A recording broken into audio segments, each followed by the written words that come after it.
Robert Litwak is Vice President for Scholars and Academic Relations and Director of International Security Studies here at the Wilson Center. He's also the author of several books, including this one, Iran's Nuclear Chest After the Deal. Rob, welcome. Thanks for joining us. Thank you, John. It's been interesting to speak to you through the evolution of this march toward an agreement, slow march toward an agreement. Let me just ask you, from the perspective of someone who has dedicated much of his professional life to nonproliferation, beyond the politics, how does this deal look to you, someone who comes at it from that perspective?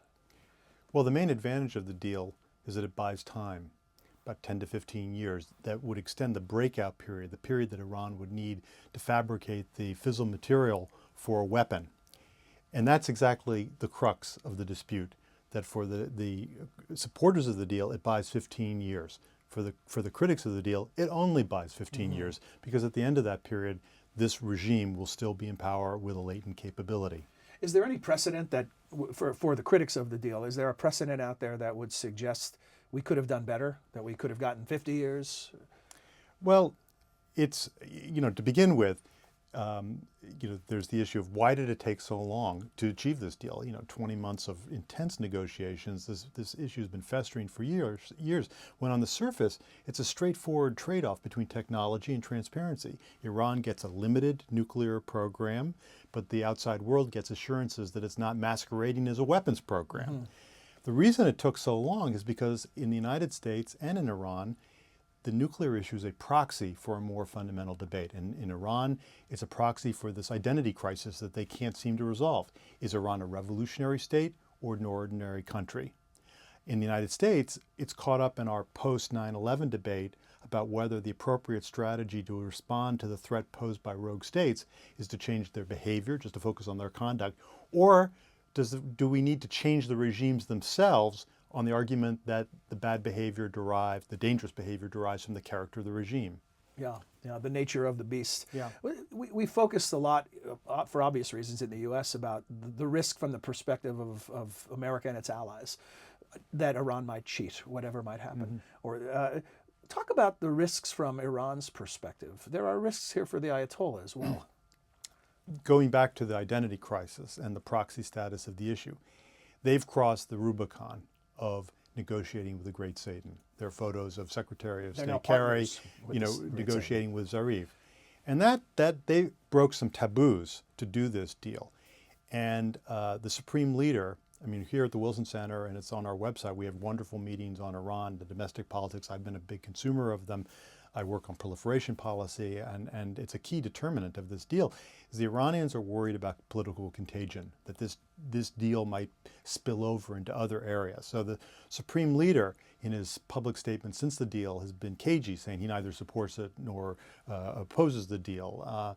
But it's clearly, the regime whose primary focus is on regime survival, regime maintenance, they're worried about the transformational implications of what is being defended as sort of a transactional deal, that it gets Iran off the hook for sanctions, but they want to insulate that sanctions relief from broader political implications. So more engagement, more openness could be letting the genie out of the bottle in a way where you can't put it back in. Well, President Obama has defended this deal in transactional terms, that it deals with a discrete, urgent threat. Do you think he believes it's more than that? I think there's a tacit bet that's unarticulated, but is evident in the approach, namely that if we successfully implement this deal and buy the 15 years, that in those 15 years, which is an eternity in Middle East politics these days, Iran may just be in a different place. The regime may have mellowed. There will have been a change from supreme leader to whatever follows, maybe some form of collective leadership. It's an unknown, but in the here and now, the focus was on blocking Iranian access to weapons-grade fissile material, and this agreement does that for 15 years. The question of containment, a Cold War term, even though it's not explicitly stated as part of the big picture goal here, does it accurately apply? Is this a containment strategy? Great question. America's default strategy is integration. We try to integrate states into the system. Where that option is resisted by the target state, our default alternative is not hard regime change as was done in Iraq in 2003. It's containment. Checking the power of an adversary and allowing the internal forces to play out over time. one of the modest goals of this monograph is to rehabilitate the term containment in our debate. It's been eschewed from our foreign policy lexicon because it's taken on this connotation of acquiescing to Iran acquiring nuclear weapons and then we deter them with ours, when in fact the original connotation coming from Kennan is precisely as described, checking power and allowing internal forces to play out. Obama is conducting a sort of a neo-Kennan-esque strategy of decoupling the nuclear question through this agreement and allowing the internal processes within Iran to play out over this 15-year period, at which time hopefully Iran's in a different place. I want to ask you two questions that live on different sides of the same coin. One is, what are the critics of this deal failing to appreciate? And on the other side of that coin, are there things that proponents of the deal are perhaps complacent about? I think on the critics' side, they have oversold the notion that there was a better deal out there to be had. And I think a key determinant that evidently moved votes on the Senate was the briefing by the P5+1 ambassadors who said, this is the deal, we're not going back to the negotiating table, even if Iran wanted to. And whether there could have been a deal that had, instead of 5,000 permitted centrifuges, 4,000 or whatever the number, for many of the critics, the issue goes back to this main theme I make in the report, namely, that both proponents and critics view this deal as a proxy for the broader debate, in which on the American side, the focus is on the character of the regime and whether it's changeable and whether the threat sort of intrinsically derives from the character of the regime. I think on the proponent side, there has been, in the bumper sticker way in which our politics are framed, even though the administration has gone into lengthy descriptions, I think there are real verification and compliance issues there, and there will be some unknowns coming from that. Indeed, to achieve this agreement, how did the two sides reconcile the competing red lines? The Supreme Leader says no dismantlement of anything. The American side was this needed to be a reduced, circumscribed program. What they did was, instead of dismantling, they mothballed centrifuges. So creative diplomatic workouts. That creates a zone of ambiguity that the Iranians may exploit. And this is a program whose hallmark is ambiguity and opacity. It works for them. It works for them.